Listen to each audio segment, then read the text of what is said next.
and he's been incredibly successful.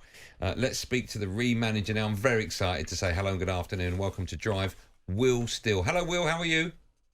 I'm fine, thanks. How are you? I'm good. I'm very well. Thank you so much for coming on. Can you tell us your story? Because when we were talking about you in the meeting, a lot of people were like, hold on. So he played Football Manager and then Reem just said, you're going to be our manager. It wasn't like that, was it? Because you started off at Preston North End. I think you managed the under-14s. But you played the game Football Manager. And am I right in saying it was because you were so successful in it that you gave up playing football at a young age to concentrate on management? Is that right? Well, not quite, if I'm being honest. I was just a fan of football since my very sort of early days. Whether it was playing in the garden with my brothers, whether it was playing FIFA, playing Football Manager, whatever it was, it just had to be about football. And so I went to college in England. I'm born in Belgium and lived in Belgium all my life, but went to college in England and studied a degree in football coaching. And that's where I sort of got the buzz for it. And Football Manager was obviously like a part of my daily routine. But yeah, started off in coaching at Preston North End, which was part of our college degree. And the rest is history, really. It's quite crazy because you spoke about it there and where you studied and stuff. But where does the link come from? Because obviously Football Manager, we know, is one of the most popular games out there. Where did that kind of rumour and that link come from between you potentially getting the job and playing Football Manager? It's a good question. I had an interview with the coach's voice and Football Manager themselves. And I just basically said, obviously I've spent hours playing it because, well, pretty much everyone has. And you smash the space bar until about 3 o'clock in the morning and didn't realise it. Until you realise it's 3 o'clock and you say, yeah, okay, I've got to go to bed. But that's just part of the kid I was, and I think the generation that I've come from. Football Manager, FIFA is just a part of what we do and what we did. Do you still play it, Will? Excuse me. Do you still play it? No, I haven't got time to play it. I bought a PS5 about 2 months ago and I've never touched it. You'll be inundated with people trying to buy that off you. Listen, it's your story is incredible. You're still just 30 years old, and your team at the moment, I think they're going on a run. You're 13 games unbeaten. You played PSG recently. It was a draw 1-1. What was that like for you to be in the dugout and your team are facing, one of the teams fancied to be champions of Europe? It's difficult to put into words. Ridiculous, I think.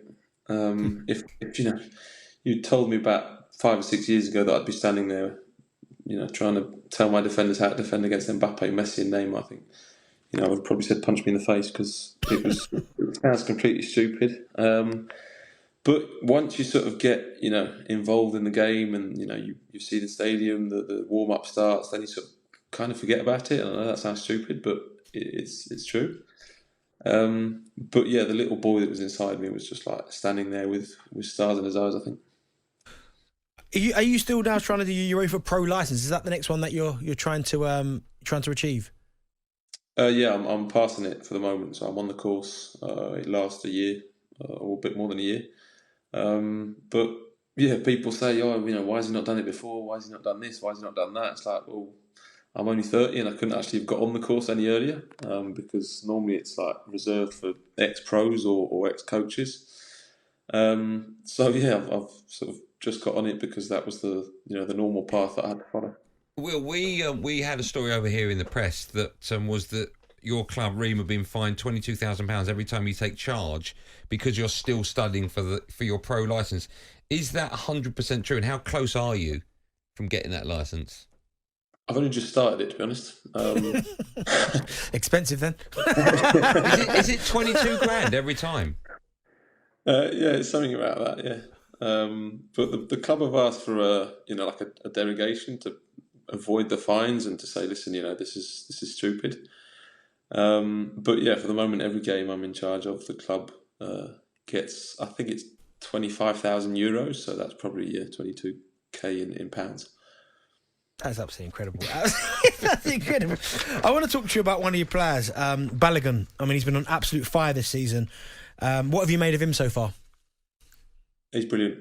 He's absolutely brilliant, and I'm not just talking about the player. I'm talking about the human being behind it all as well, because he's totally adapted to the environment in which he's come into. And I think a lot of English players or coaches struggle to go abroad, but Ballow's just identified that he's here to develop himself and he's here to settle into a club, and that's what he's doing. He's accepted the people around him, and he's working incredibly hard for the team. And he's obviously got a huge amount of ability. He's a top all-round striker, and he's now, I think, he's top scorer in the league. So, no, full credit goes to him because he's managed to adapt, as a person and as a player, in a very quick fashion. I want to talk a bit more about you, if that's okay. Well, you're 30 years old. How difficult is it, if at all, it might not be, for players to respect you as a manager and not talk about your age and not? Is that difficult for you at all? Is it a hurdle that maybe some players of yours need to get over? I don't know. You should ask them the question. I've never struggled with it. I was head coach in Belgium when I was 28, and I've just never sort of asked myself the question. I think if you're just honest and yourself with the players, they don't start thinking about it. I was always in a role as an assistant before that, so I just sort of try to stay myself. I didn't try to pretend to be the example that you just used, Jose Mourinho or Pep Guardiola, because I'm not. I'm 30 and I'm just Will, and I'm just trying to win a few games of football. So yeah, I just tried to stay myself, really. Will, who did you look up to? Obviously, again, you've obviously like coaching from a young age. Who were the managers that kind of inspired you?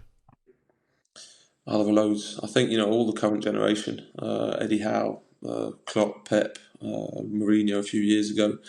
But I think the one that sort of has hit me the most over the last couple of years is how good Sir Alex was when he was at United, because he was always able to renew himself and renew cycles of players and cycles of teams. And I think to stay the length of time that he did at United is completely stupid. So I look up to him because I want to know how he stayed so up to date in everything. But yeah, you look at everyone and you try and pick out the best of everyone, I think. Well, I'm going to ask you a question that whenever I hear people being asked it, the sort of media trained response is to say, well, I'm happy where I am and we'll see what happens. But do you have aspirations to ever manage over in the Premier League at some stage? Yeah, no, of course I do. Yeah. But again, I'm only 30, and I think I've got enough time ahead of me. But coming home, because it feels like coming home, would probably be one of my goals in the years to come. Who's your team? If everyone phoned you up and said, here's the job, who are you accepting from? Well, if I say it, I'm scared other teams aren't going to ring me up. But no, West Ham. West Ham. I've always been a big West Ham fan. All right. Oh, you'll be close to getting that now. Don't worry about that.